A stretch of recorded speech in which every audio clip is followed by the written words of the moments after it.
we've been playing Ever, Ever, Ever. That's later in the program. We'll be talking about that. But we also have to talk about, do good things happen or not? And my guest may have some thoughts about that given the title of his upcoming film. But of course, I got to say, I'm always full of smiles whenever Henrique Couto comes into the studio, just because he brings sunshine and flowers and happy thoughts. And most of it's just on my pants. I mean, you know. That is true. You wear the most amazing pants. And you're always colorful. You're always excited and happy. And you've always got cool projects to talk about. Try. So my guest here, Henrique Couto, filmmaker, musician, author. You wrote a blog for several years. I've done blogs. I recently did an article for Fangoria magazine this year, which was an incredible honor to get to do. So yeah, I definitely keep busy. I've directed 15 feature films in my lifetime so far, which is pretty good. Pretty not too shabby. So are you cranking out like one a year at this point? No. This year I did 2.5. I know it sounds silly, but that's the truth. Last year I believe did. You. 2015 was 3, 2014 was 3, and 2017 my goal is 4, and I have 2 already, like for sure, going into production. That is incredible. Now, of course, I said one a year, knowing that you're going to correct me. What I didn't know was how far wrong that was. That is just not just being prolific. That borderlines on a personality disorder. I'll let you talk about it in that way, Henrique. I'm just thinking, we were talking off air, how much you might or may not sleep, but I'm just thinking that's got to be a really grueling schedule. It can be. I was mentioning right before we got on the air, I've been traveling an immense amount for business this year. Business has brought me to Chicago twice in the last amount of time. It brought me out to the East Coast 3 or 4 times, Pittsburgh, Cleveland twice, I mentioned Chicago, Atlanta, Georgia, et cetera, et cetera, et cetera. And the amount of travel I've done this year outweighs 2014 and 2015 combined together. And wow. And I leave for the East Coast on Sunday for another little business run before I come back for the holidays. It just keeps going. I guess you push it. I mean, it's movies are like pushing a giant boulder up a hill. You fight and you struggle and you fight, and then when you get it to that tip, which is that moment when production and post production can start, then it rolls down a hill and you just chase the boulder and try to guide its trajectory. But at the end of the day, if you stop the boulder dead, then you might as well start over completely. So I just seat of my pants kind of methodology. I think you're being a little hard on yourself there. I think there's a little more organization in it than that. I'm starting to learn. This sounds silly because, I became a full-time filmmaker a little over 2 years ago. I remember we talked about that. Yeah, it was crazy. In June of 2014, I became a full-time filmmaker, and I was terrified of the prospect. But the thing that was most scary was just what are days? What are your days now? Structure. And what I've learned is that I'm actually much more methodical than I ever guessed. Really? Oh my gosh, it's so weird because I just my days kind of fall together very naturally, but I also am even more intense about deadlines because with no boss other than myself, the only spirit higher than myself is the mighty deadline. Right. Because the mighty deadline leads to, can you pay your car payment? Can you eat? Can you? Luckily, I don't pay for my pants. My mother makes those. So, but oh really? Yeah, they're all custom made by my mother. I did not know that. Yeah. You've been in here several times. How did I not know that? I'm not sure. I always love your pants. We on the Kickstarter for Nothing Good Ever Happens that we ran in February, March of this year. That was one of the perks. A few people got custom made pants just like mine, made by my mother. So that is awesome. I probably noticed that, and then I quickly forgot it. But of course, why are we talking here? We're talking about Henrique's latest film, Nothing Good Ever Happens. He's fine, really. Did I capture that? I love it. Yeah, he's fine, really. Yeah, exactly. It's the world premiere, Friday, December 9th. That's this Friday for those of you keeping track. We're here with your calendar.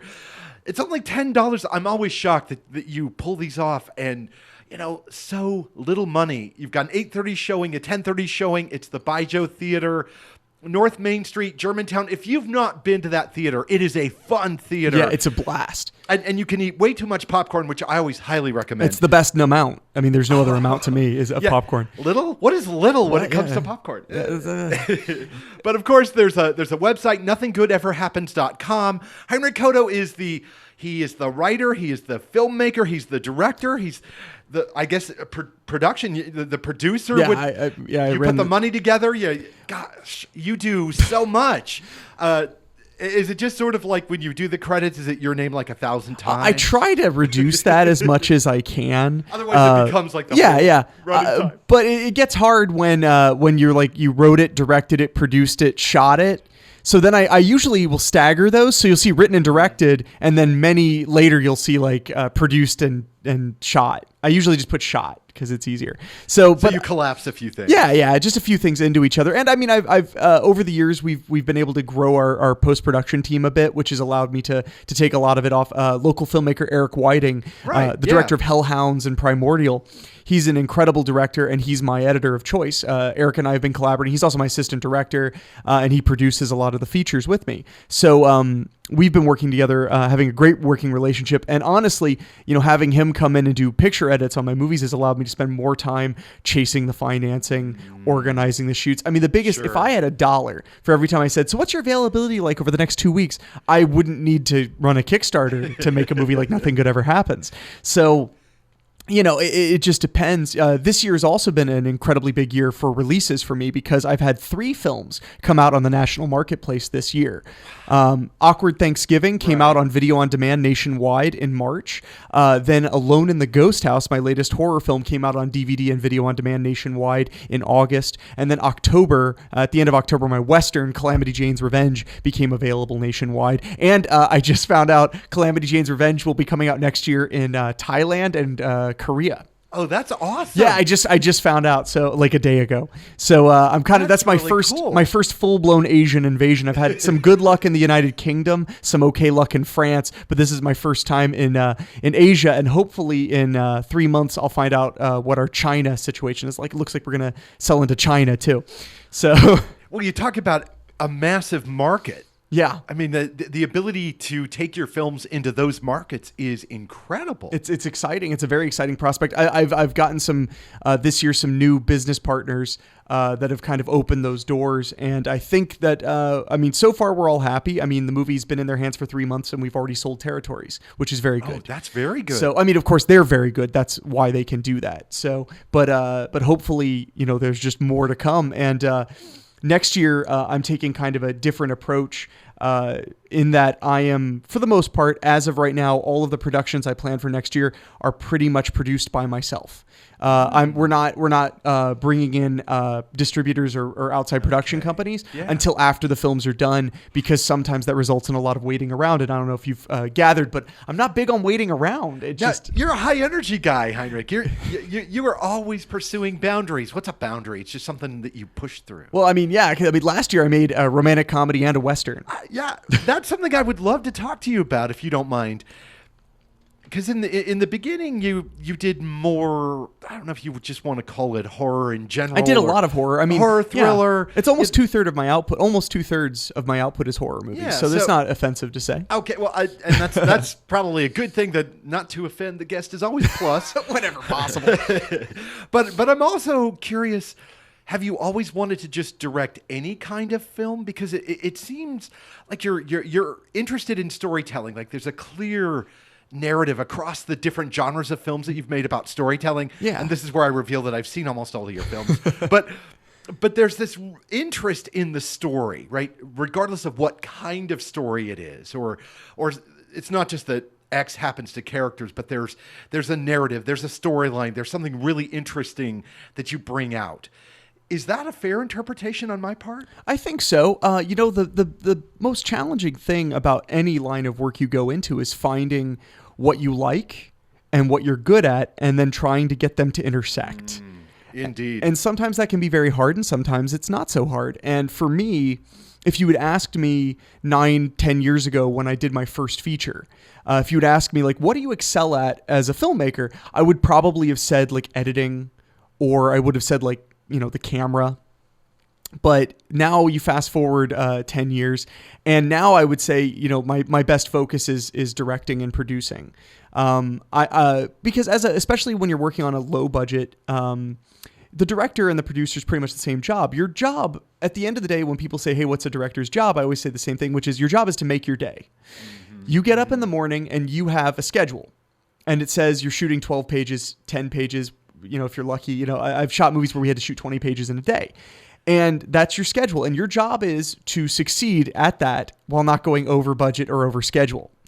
And that's something I started to do very well at. But that has become kind of tied into the fact that I actually enjoy directing immensely. I enjoy directing more than operating camera. I enjoy directing more than running a set or doing post-production, because I really get excited. I love reading, because I don't direct only my own scripts. This year we did a movie called Amityville No Escape, written by Ira Gansler, very talented writer. We did a movie which I haven't announced yet, so I can't say the title yet, but it was written by Jeremy Biltz, who's another very talented screenwriter. And the year before, like The Western, was written by John Dalton. There are a bunch of different writers. I love taking the script, which I did not write, which I usually planted the seed for, maybe came up with a few scenes, maybe came up with the ending together. And I do a little bit of a rewrite, but for the most part, my biggest challenge is to find the heart and soul. And that can sound really pretentious, and I just don't care. At this point, I just don't care. The reason you have to find heart and soul is so that you can find why you care, and then you need to show the audience why you care. It's like if you have a charity you really love, you tell people why it's important to you, to get them to see why it could be important to them. It's the same way for me with storytelling. Sure. So, you look at a movie like Calamity Jane's Revenge, a Western, I looked at it when we were first developing it, and I thought, like, I want this to be about what a woman's struggle is like in the Old West. Even a woman as famous as a person like Calamity Jane, who had, who was a gunfighter, nobody could beat her in a bar fight, but she was still a woman, and people still looked at her differently. Right. How did she handle that? How did she handle that? How did she handle having to act like a man all the time? Could she have a softer side, and would she hide it? Stuff like that. Mm-hmm. And then all of a sudden you have this other element. And then when you're directing the movie, every scene is informed by that thought. Okay. And it kind of creates an invisible theme, whether it's in the screenplay or not, or regardless of how expressed it is. Now, all of a sudden, every decision you're making when they're giving their lines and you're saying, try it this way, in the back of your mind, you're thinking, like, this is about a woman's struggle, or this is about what love means, or this is about how to be happy. You have that heart and soul. And that's why, it's important to make that consistent throughout the whole picture by, directing it. So what about Nothing Good Ever Happens? Is there a particular thought or idea that informs that film? Absolutely. If I had to put it all into one sentence, it would be that happiness is a process. The film is about a artist, not unlike myself, who makes his living doing art, not unlike myself, and who is constantly stressed out or depressed by it, not unlike myself, but who believes happiness is tangible and that you can chase it and obtain it and hold it. Which we may all be listening. Anybody could be listening and saying, like, well, that's obviously not true. Yeah, well, where were you 10 years ago to tell me that, jerk? Basically, he spends the movie thinking his girlfriend leaves him at the beginning. And he's thinking, well, if I get my girlfriend back, I'll be happy again. When that doesn't work out, it becomes, well, if I meet a new girl, I'll become happy. And that doesn't work out. Then it becomes, well, if I can make my old friends from high school like me again, so throughout the movie, there is a string of his life and what it's like and what he should do versus what he does do. And they all kind of converge. And of course, there's one huge monkey wrench in it, which is that the character accidentally drinks a glass of bleach in the first act. So everyone in the film thinks he's so depressed he tried to kill himself. And no one will believe him when he says it's not true and that he didn't attempt. So now the film is filled with him chasing after his happiness, going to court-ordered therapy sessions, and having everyone treat him differently when the entire goal from the first 5 minutes of the movie was to get life back to normal. So, and then that comes down to the fact that what is normal? Is there any life coming back to normal? So, I mean, again, to sound pretentious, it's an important movie to me because it's as a person who's dealt with being depressed a humongous amount of his life, and it's hard. Sure. And it's a movie about obtaining happiness and realizing that you have to make it yourself. You have to look at the options you have in front of you and then see if that makes happiness. You can't go find the option that makes happiness. It doesn't work that way because the things that have cobbled around you, the people, the memories, the things you have that kind of gather around you, those don't go away overnight. Right. But the one quick fix goes away overnight. The Big Mac makes you happy for 25 minutes. And believe you me, I've earned many 25 minutes in my life. But if you can surround yourself with people that make you happy and surround yourself with things that make you happy, then maybe, just maybe, you could be a little happy. Well, it's a fascinating attempt to look at the difference between happiness as and I would use a phrase like a thoughtless goal, happiness as an object, or happiness as a continual process, which of course is more where you're coming from. And given how challenging that can be for people, and to create a film that's interesting, entertaining, and thoughtful at the same time is something that I've seen you do before. Thank you. Not just with Calamity Jane, but even like Bleeding Through. Yeah, that one was one of my earliest. That was probably right around when I started to realize how much I enjoyed directing, because that movie had so much subtext. There's lots of symbolism. There's lots. As a social scientist on my day job, I'm watching that movie and I'm thinking, I wonder if he read, then I'm like, well, no, stay with the movie. But all too often, we put ourselves into the films that we're watching. But you, dear listener, should put yourself into a seat at the By Joe Theater this Friday. Showings at 8:30, 10:30. It's the world premiere of Nothing Good Ever Happens, the film that we just talked quite a bit about. It's 20 North Main Street in Germantown, in case you don't know. Of course, we'll have links on our website, nothinggoodeverhappens.com. My guest is Henrique Couto. He is not only a friend, if it's not obvious. He's been here a few times before. Shut up, you people judging me. But also a really fine filmmaker and just kind of multi-talented, as we were talking about before. I feel like I should give you a chance to catch your breath. You can stick around, can't you? Oh, absolutely. So we're just going to throw up some music here. Put on some music. Just sit back. We'll be back in just a few minutes. And since we've got a whole bunch of requests we haven't even begun to get to, here's one of them. This is the new Jim James, Here in Spirit. So we are back with my good friend Henrique Couto. We're talking about his film Nothing Good Ever Happens, which the title alone is so good. I remember the exact moment I thought of that title. I was on my way to the urinal at my day job at the time, 3 years ago. And I just thought, how hard would you laugh if that was just the title of a movie? So then it took about a year before I came up with what that movie should be.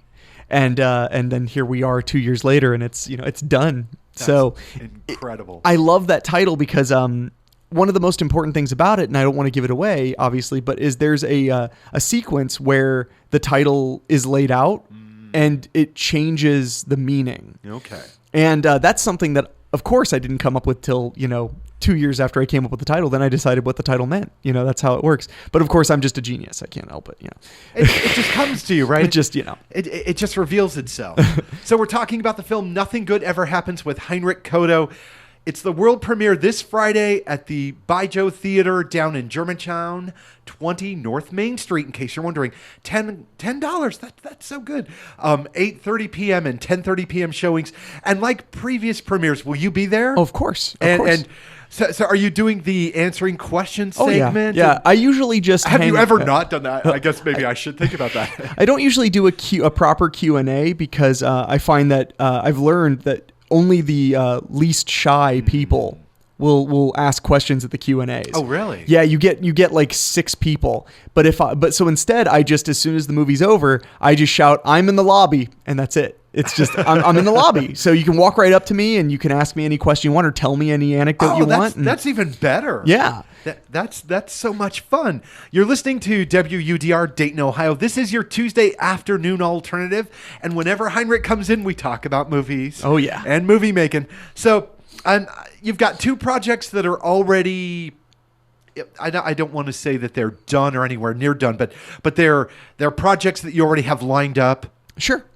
And then beyond that, are you writing projects, or is that too far out? Right now, I have a script developing for a film we're going to shoot in February. And then I have a script that we're developing. It's done, but we need to rewrite it, which will probably be shooting in May. And those are both, I'm the producer. So when I say they start, they start. It's nice and simple. But we did just wrap 2 or 3 weeks ago, we wrapped a horror film, which will be announced in probably a couple months. But it's in the can, so it's being cut together right now. Oh, okay. And then, of course, Nothing Good Ever Happens, which premieres. And then we had wrapped and premiered Amityville No Escape earlier this year, which we just signed into distribution. It hasn't been announced yet, but it'll be coming out probably the middle of next year. I'm very excited about that because I think that's my scariest film to date. Oh, really? And I really want people to see it because I was so excited when we premiered it, but I had spent... the movie had problems in post-production. So most of my movies are in and out of post in like a month and a half. That one was in post for like 4 or 5 months. And by the time it premiered, I just was so close to it. I was like, I don't know if this is scary. I don't know if this makes sense. I don't know anything anymore. So when people were walking up, again, like I mentioned how I'm just standing in the lobby, so many, like it had to have been 10 or 15 people walked up and just said like, your scariest one. That movie scared me so much. And I was just like, yeah. So I actually took a lot of the things people said scared them the most about that movie and put them into the one we just shot recently. But and then of course in February I premiered Making Out, my romantic comedy, which will be coming out on video on demand platforms next year, and it's available right now on DVD and Blu-ray. That is a lot of productivity. I try. And you're doing all this, and you're staying here in Dayton. Have you thought about? And I don't mean like some kind of mythology. You run to Los Angeles, you run to New York, or something like that. But I'm just wondering, does being in Dayton make it easier to make a film, or does it present more difficulties and challenges? I think it makes it easier. I mean, the thing to keep in mind. Well, first of all, I did 3 years on the East Coast, right outside of New York. When I was from the time I was 18, I was out there working at a label and production company. And I made a lot of great contacts and things like that. And that 3 years was very important to getting where I am. But beyond that, I mean, I just travel like crazy. I mean, there's no real need. I'm sure that I could get other opportunities, but I would have to go backward like 7 years. I'd probably have to go back to working. I'd have to go like work at a bookstore and then chase it on the weekends. And I did that for a decade, and I found a groove I really like out here. But there's also something that, may not be mentioned a lot, but there is a lack of cynicism in this part of the country that I only recognize now, having been to nearly every part of the country. People are very genuine and very excited here. They're not jaded and annoyed. And when they hear a movie's being made, they actually are curious. They're not like, oh, another one. They just, although they're starting to, because I'm making so many of them, but that's the real appeal. That, and the fact that, I mean, we all live here, so we all can attest, like the quality of life you can get for very little money is very good. Agreed. There is a high value to living here. And that is a major second. That's probably the secondary element. It's like, number one is the talent pool is actually very good.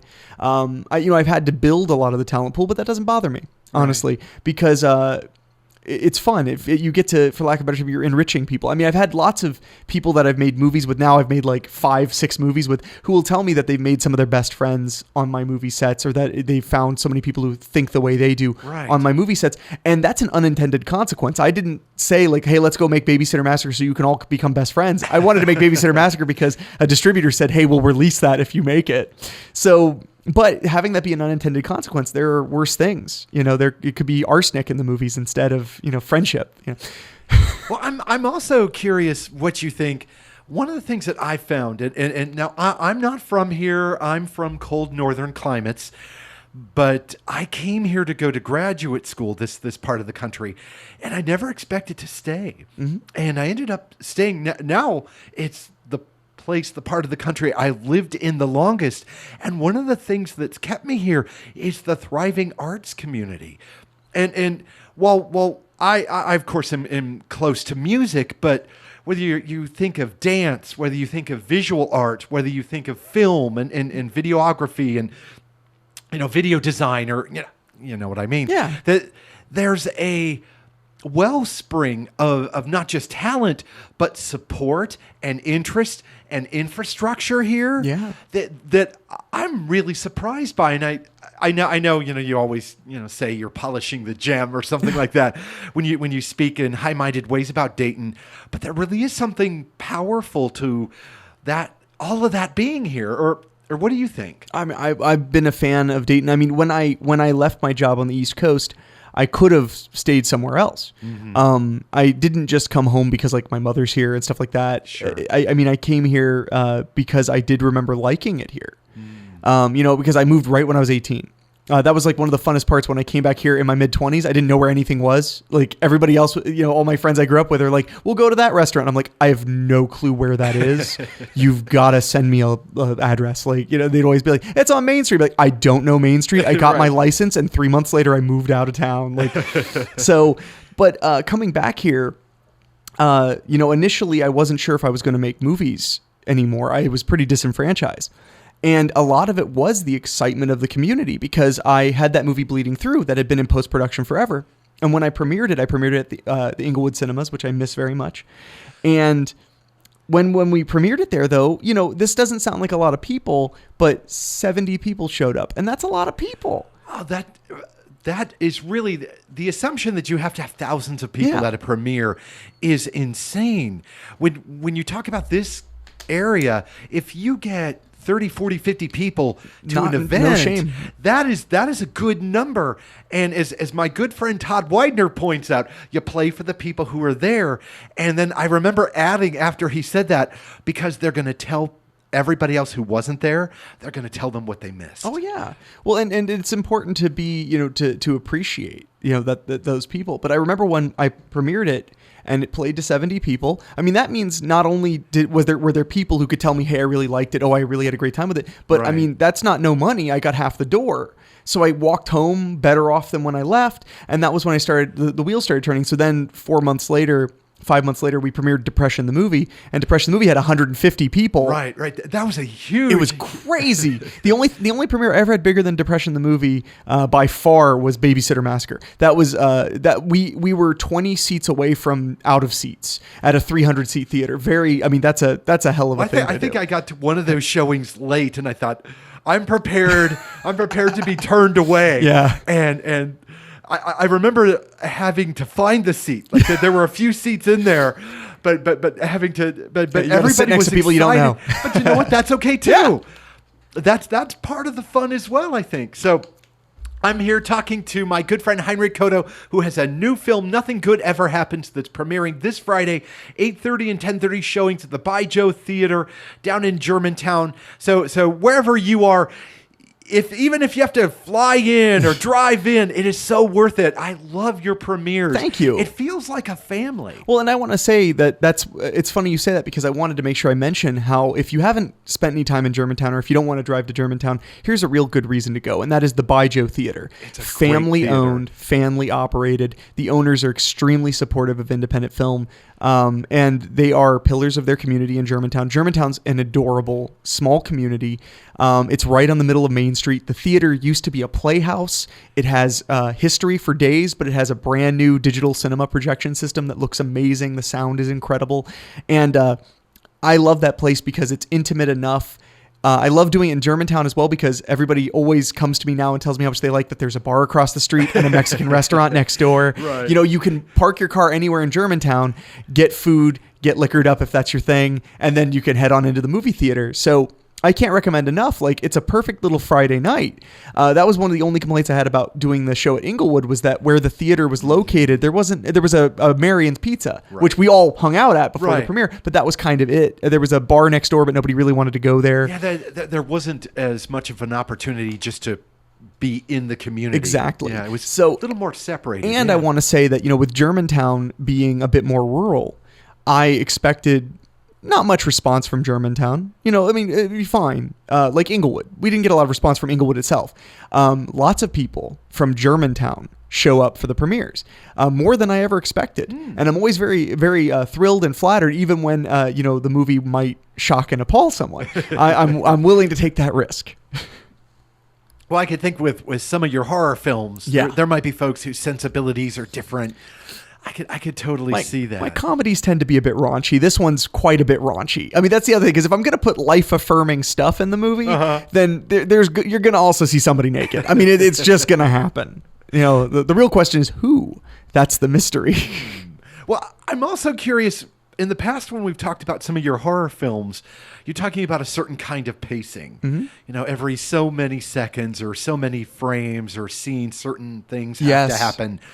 Is that as true with comedy as it is with horror or thriller, mystery? Well, to an extent, the beat structure on a movie is very important. And I don't think it's necessarily important to be fast paced, but it's important to choose the pacing you want and then stick to it. So if you want the movie to be kind of slow, then make sure you write it slow. Make it consistent, make it serve the story. So with a comedy, instead of having, like with a horror movie, you want to have the things that the audience is looking for happen often enough that they remember why they're watching the movie. That's kind of the way I've always taken it. So, you know, with a Babysitter Massacre, it was like somebody dies or takes off their clothes every like 3 minutes. But with a comedy, you want to make sure that there's not too much time, at least for me, you want to make sure there's not too much time spent goofing off and that you're always serving your story. Right. So similarly, like every 3 or 4 pages, you want to make sure that there's a major story point. Something that affects the main character or affects the side characters enough that it affects the ending, which you've hopefully already figured out. I mostly had it figured out. So, but so that becomes more of what the pacing is all about. And you know, in getting the hard stuff out of the way quick, like try to get everything you can about the character done in 10 pages because we really got to get to the story. You know, you don't want to play on the minutia or the fun and games, which is what it's usually called when you're making like a beat sheet for a screenplay. Fun and games are the scenes that can kind of take or leave. They don't necessarily feed the story, but they definitely play to the character. But at the end of the day, the story tells you everything you need to know about the character as well. So the most important thing is to have like a spinal column that you're really, you know, keeping attached to, and that being your story. And that's why I always tell people if you're writing a screenplay, you want to write it larger and larger each time you write it. So like if you have a movie idea, try to say what the movie is in 1 sentence. It'll be very hard, but try. Boil it down. So then, you know, the sentence becomes like a guy wants to be happy, but people think he tried to kill himself. And then you go, okay, great. Now write it in 3 sentences, with each sentence being 1 act. So then, you know, guy da-da-da, but then he da-da-da, then he da-da-da. Now you have a little bit more. Now you say, okay, now each act, let's make it 3 sentences per act. And then, so you're rewriting it over and over again without writing the same things over and over. It's almost like you're scaffolding. Like yeah. In a way. Yeah, because I hate sitting down and writing is very hard for me. I like the writing I've done, but it's a very lonely, depressing process for me, and I struggle with it. So I don't like to write a 10-page outline and then rewrite it. I like to write 1 sentence and then rewrite it bigger and then rewrite it bigger. And then eventually you have a paragraph per act, and then and then you're like, okay, time to write the outline. And then you write your 10-page, 15-page outline, and then the outline, then you write the screenplay. Right. So by the end of it, you've written your story like 5 times, but you've written your screenplay once. So I'm curious about like the dialogue, and you're talking about this kind of scaffolding. Do you slay your babies? You know what I mean? Oh, The quote. So you're taking a lot of stuff out that you thought, oh, this was really great. This isn't filler. This is just a great line, but I can't use it. Or for some reason it falls flat. I'm curious about how that works for you. You know, killing your darlings is a major part of any artistic endeavor, and I can't recommend it enough. I try to have like this very strangely just virile attitude about like killing my darlings. I'm like, oh, I got to go in and cut time out anyway, you know, because like what I try to do is if I'm making a movie that like Nothing Good Ever Happens, which is extremely personal, and you know, I crowdfunded it with my supporters and everything. When the movie came back and the first cut was 96 minutes, I cheered because that meant I could cut 6 minutes out and it would still be 90. Like I was like, all right, there's tons of room to remove things, you know, like, cause nothing's harder than when you're making, like I've made movies where like I've come in and the cut's been like 81 minutes and I'm like, well, we can cut a minute or 2 if it'll help the movie, but we can't cut 5 minutes. Right. We're getting too short. Yeah. And that's, you know, that's much more stressful. So like a good example is on Making Out. The first cut was about 92 minutes and the final cut's 85. Yeah. And what I did was I went in and I didn't think what isn't good. I started watching it and I just started thinking what isn't perfect. What isn't like making me roar with laughter? What delivery isn't quite grabbing me the way it should, like the other stuff is? And I just started, anytime I thought anything was even a little weak, I just cut it out.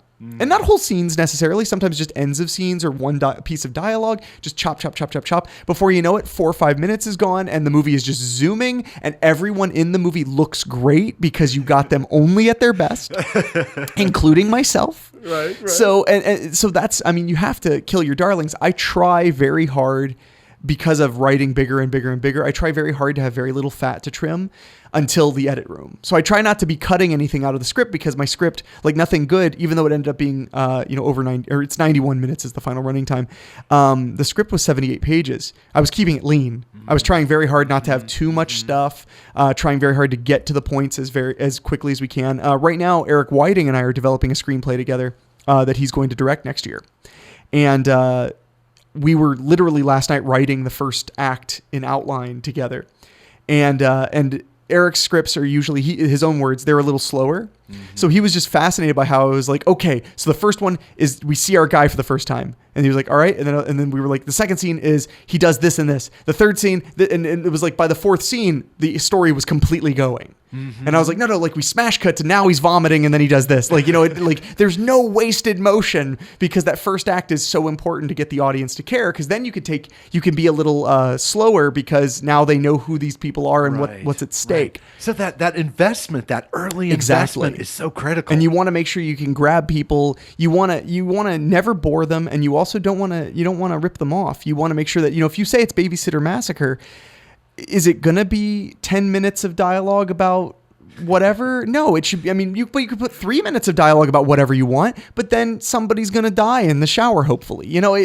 But that's just the honesty of the medium, and not all movies are created equally. Sure. Babysitter Massacre and A Haunted House and Sorority Row have totally different anticipation to an Awkward Thanksgiving or a Nothing Good Ever Happens. Okay. They're different anticipations. So, if you're out there and you want to make a movie and it's an artsy thing, which is, I have nothing against it, as long as your expectations are reasonable about who's going to want to see it, how many of them there may be, as long as you're realistic about what you're doing, do it.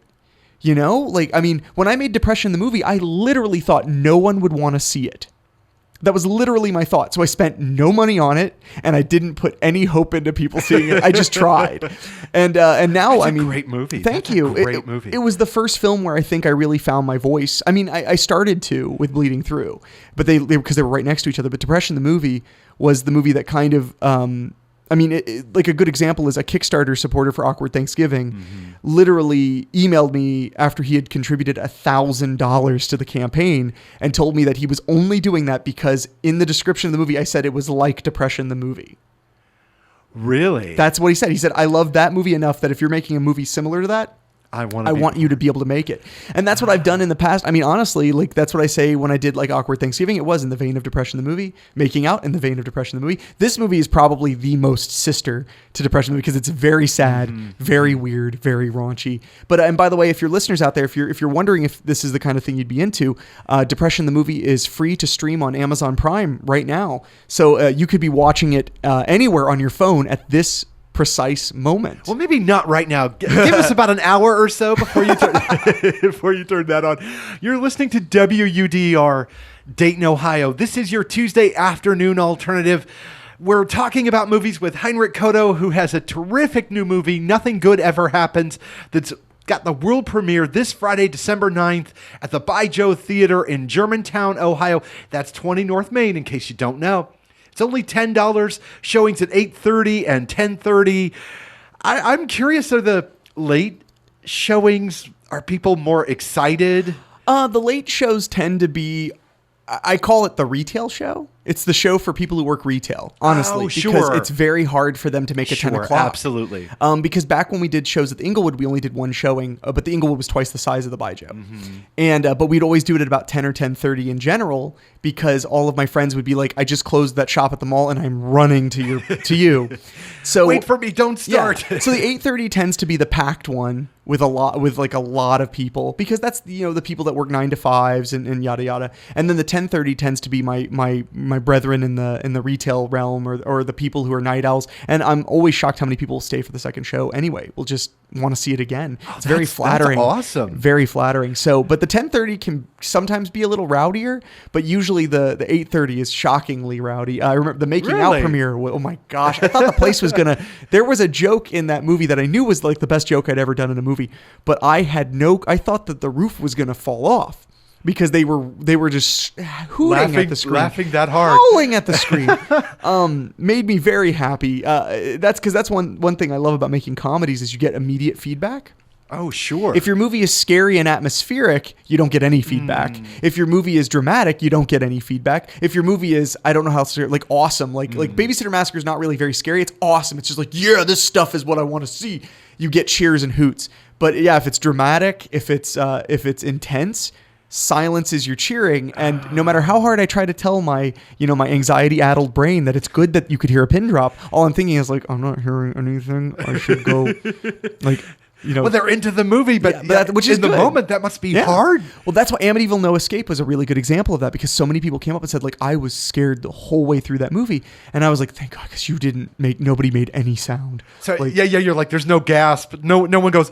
Yeah, actually there was one gasp, but those are pretty rare. The best reaction I ever got in a movie theater ever was actually when we premiered Haunted House on Sorority Row. We did a follow-up showing right when we first started having a working relationship with the Baijiu.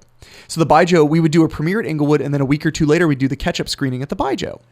And so we showed Haunted House on Sorority Row there, and there were these two guys. I don't know how they heard about the show or whatever, but they were sitting about 2 or 3 rows ahead of me, and they were talking to each other, not loudly. They weren't being obnoxious, really. But they were a little too loud, and I'm listening. I can't help it. So, but they're just kind of talking, and at one point, like, there was a jump scare, and the one guy turns to me and goes like, "That was lame," and I was just like, and my stomach just fell. Well, then, right. But then I remembered that the biggest jump scare of the movie was like 35 seconds away. Right. So I just sat there and watched them both. And when the giant one scare hit, the guy that had said like that was lame jumped. Like I saw him jump, and then he turns from it. All right, that one was good. And I was like, yes, I win.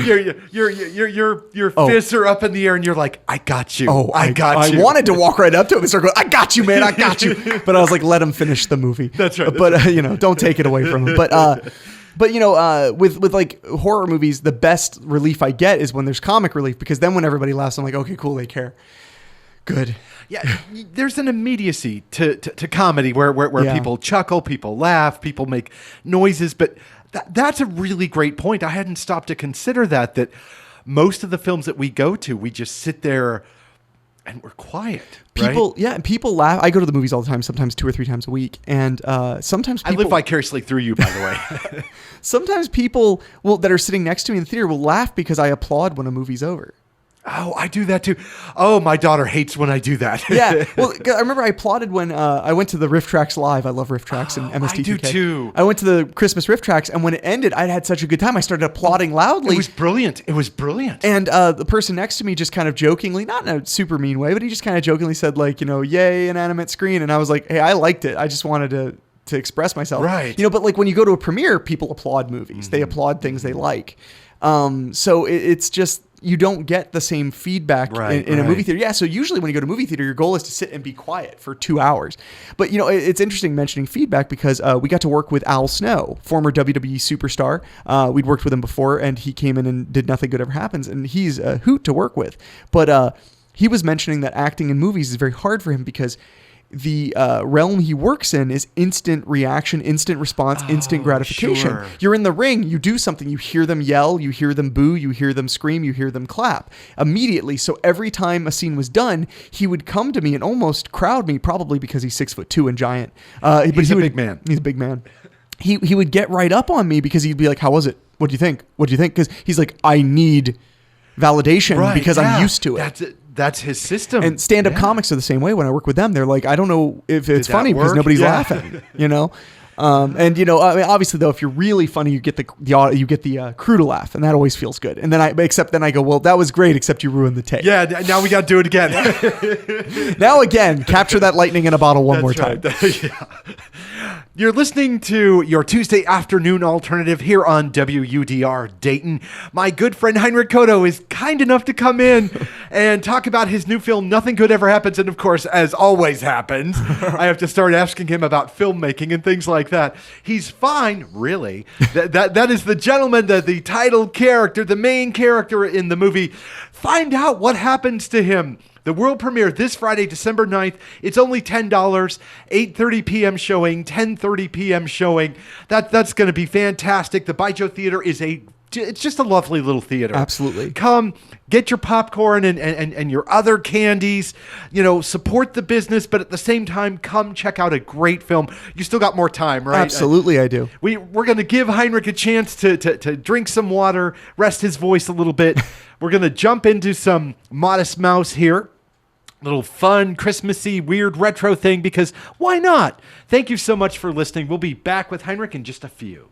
You're listening to WUDR, Dayton, Ohio, student-run radio of the University of Dayton. This is your Tuesday afternoon alternative. We're doing a little less with music today because we've got so much great stuff to talk about. Henrique Couto is my guest. He is the filmmaker. I feel like that encapsulates all the... That's my favorite way to go with it, is just filmmaker. Otherwise, we're going to be here for an hour as I go through all your titles. He is a fantastic filmmaker who's got a great film, Nothing Good Ever Happens, that has its world premiere this Friday at the Baijiu Theater down in Germantown. 8:30 p.m. showing, 10:30 p.m. showing, $10.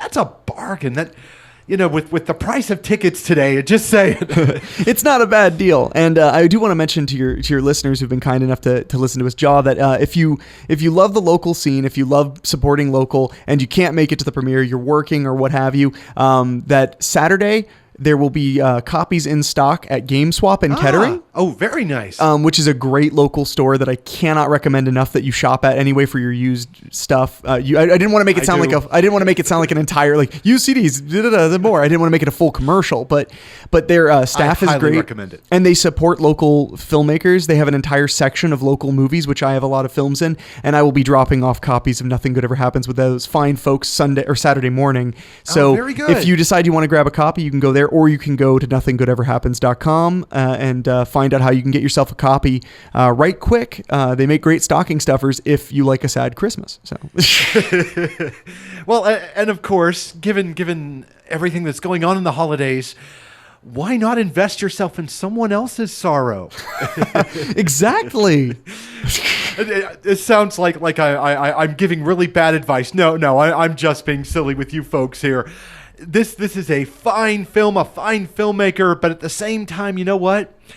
If I'm a little down, if I'm struggling myself, I find that watching a sad film or listening to music that has sorrow in it actually makes me feel better. Well, it's cathartic because you're not the only one. And that there are many times in life where all someone needs is to know they're not alone.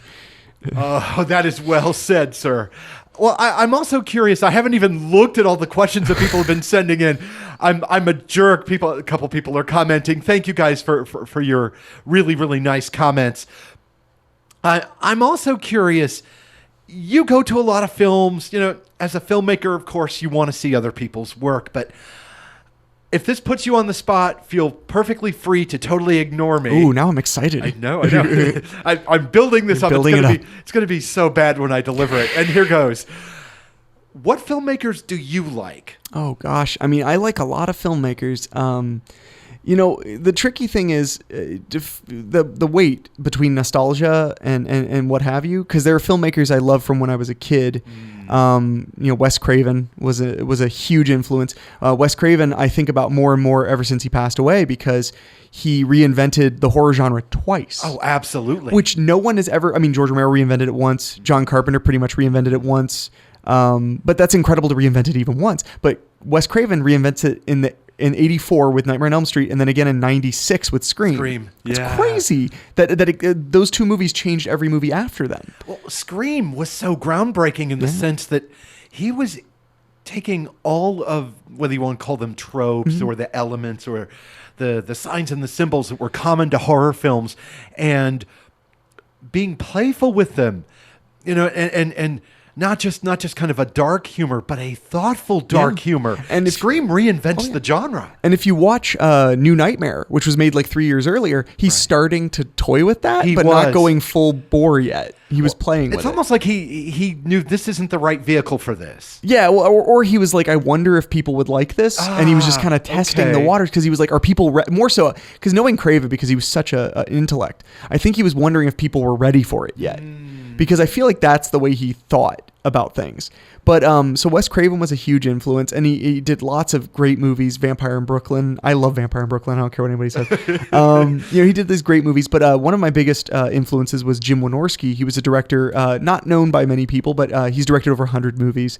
And Man After My Own Heart, Hero. He did one of the first late night Cinemax movies I ever saw, Sorority House Massacre 2.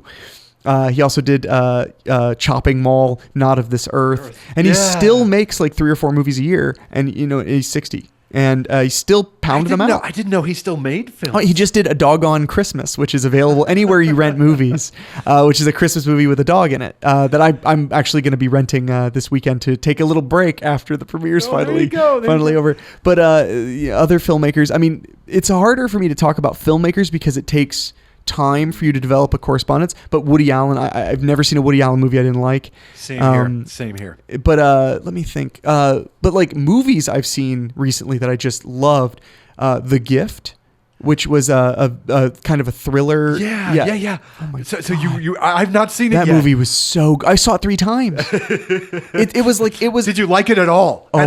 It was like a Hitchcock movie, but it wasn't trying to be a Hitchcock movie, which makes it. I've heard great things. And it's so good. Gosh, I think it's in my Netflix queue or some you should Amazon Prime. I'm one of those really terrible individuals. I have all the ways to watch movie. Yeah. At my Mrs. Dr. J, my wife will comment, do we need a 5th service? And of course I'm always defending it. But they have these films. Yeah.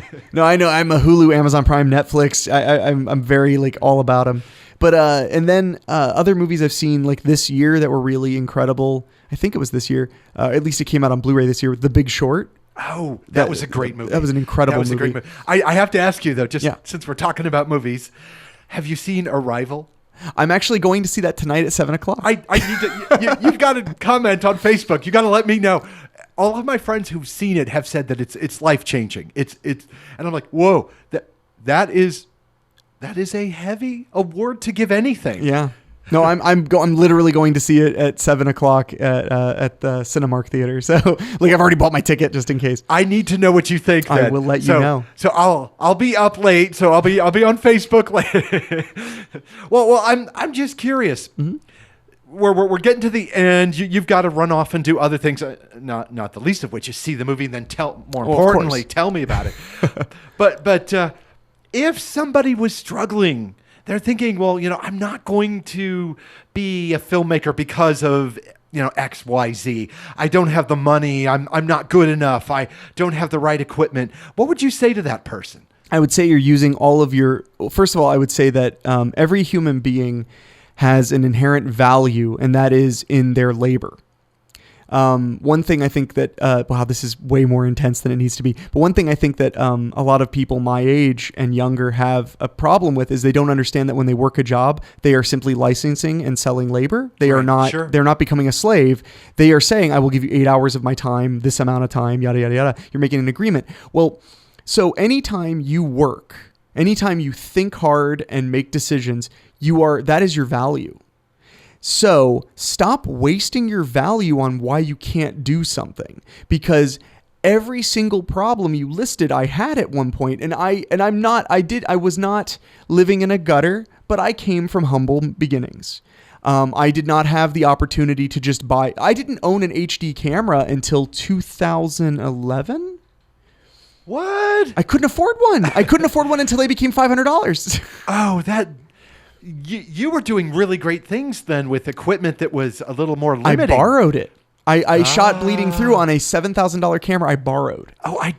You told me that, but clearly I have but it's forgotten. A long time ago. But I literally did 3 days of production assisting on a movie and then played a show with Paige Beller. And between those two payments, I had enough money to buy a $500 Canon T3i. And that's what I made Depression the movie on and Babysitter Massacre. And then I retired it and started using even more fancy cameras. And now, I shoot on a 4K. I'm so fancy. But like at the end of the day, nothing breaks my heart more than talking to somebody. And if you're out there and you want to make movies and you need advice, you can find me on Facebook. I don't mind. Good luck spelling my name. But if you go to nothinggoodEverHappens, you'll find my info.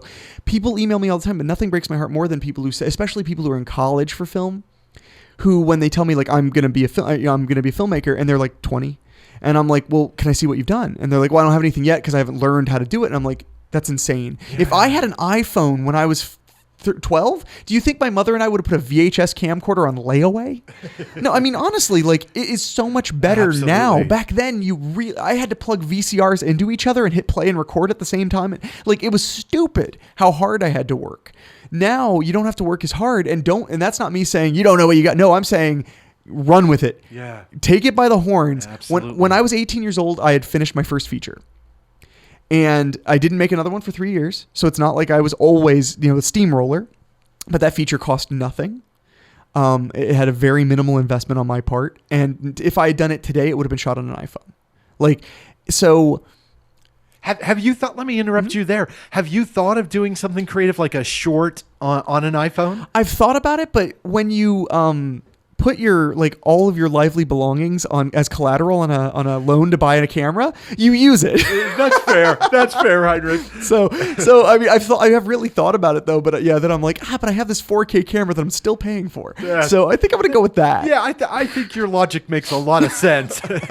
Yeah, let me use the $200 phone versus the blah blah blah $1,000 camera. But I've done experiments with multimedia on found footage movies, and we've shot pieces of like Alone in the Ghost House. We shot pieces of this movie we just did a couple weeks ago on iPhones, as well as some other kinds of cameras. So I just know that I just wish people knew how lucky they are to have these advantages and how they don't need the biggest thing. The best advice I could ever give you is don't wait for anyone's permission ever. Oh, great advice. That's the best advice I have. I like, it took me a minute to boil it down. That saying like, I'm sorry, I would have written you a shorter letter if I had more time. Pascal, by the way. Pascal. But that is the complete truth.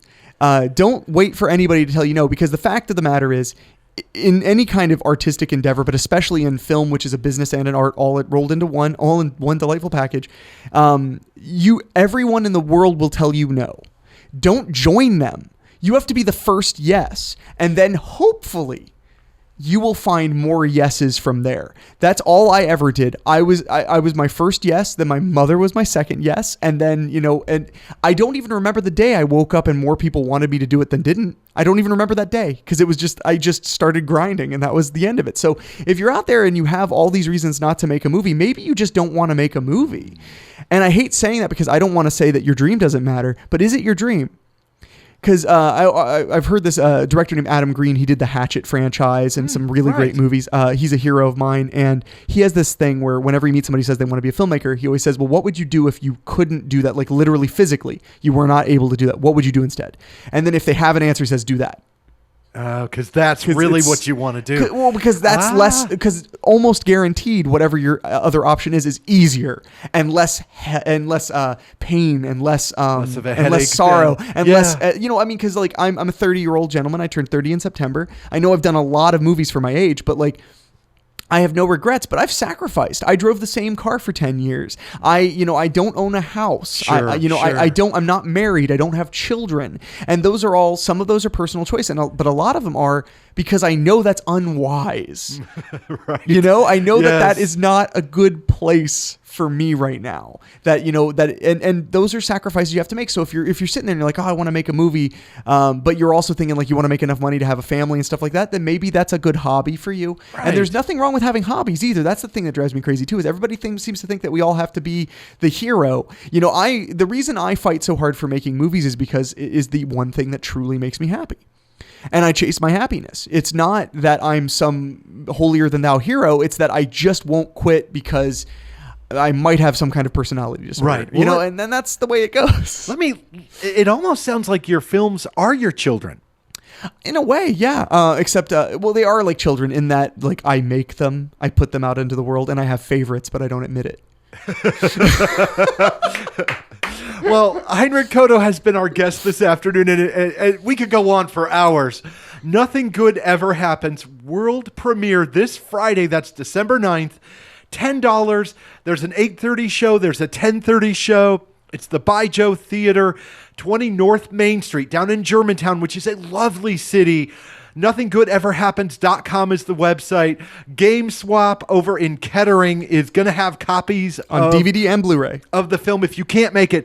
As someone who's been to a few of these premieres, I encourage you. It's always fun. It feels more like a family affair, like a bunch of people who just love film come together and, you know, supportive. So if you've never been to one of these premieres, don't say, oh, it's not for me, because I will tell you it is for you and you should go. And if you love film and you want to be involved in film, it's literally like a filmmaker mixer. There are tons of filmmakers that go there to see them, people I work with all the time. And if you are interested in working in films, acting, crew, what have you, the way that you get in is go to a premiere, show that you're supportive, show that you care, and then walk up, shake my hand, tell me your name. And then when you add me on Facebook, you are real. It's really that simple. That's a good point. So I can't recommend it enough. And it's a good time, man. Come Like, on. how much more excuse do you need than that? You know, like, go see a movie. That's right. Seriously. Well, thank you so much, Henrique. I know you were as busy as three people, but I'm serious about that. I got to know about Arrival, by the way. I will. I'll let you know. Well, thank you so much, Henrique Couto. We'll have lots more information on our websites about the film, but of course, just Henrique and his other films, which I strongly recommend. I'm an old Bleeding Through guy. I loved that film. Thank you so much. I really, you know, I've seen it so often. I'm to the point where I almost feel like I'm real close to being able to quote dialogue. That's terrifying. I know.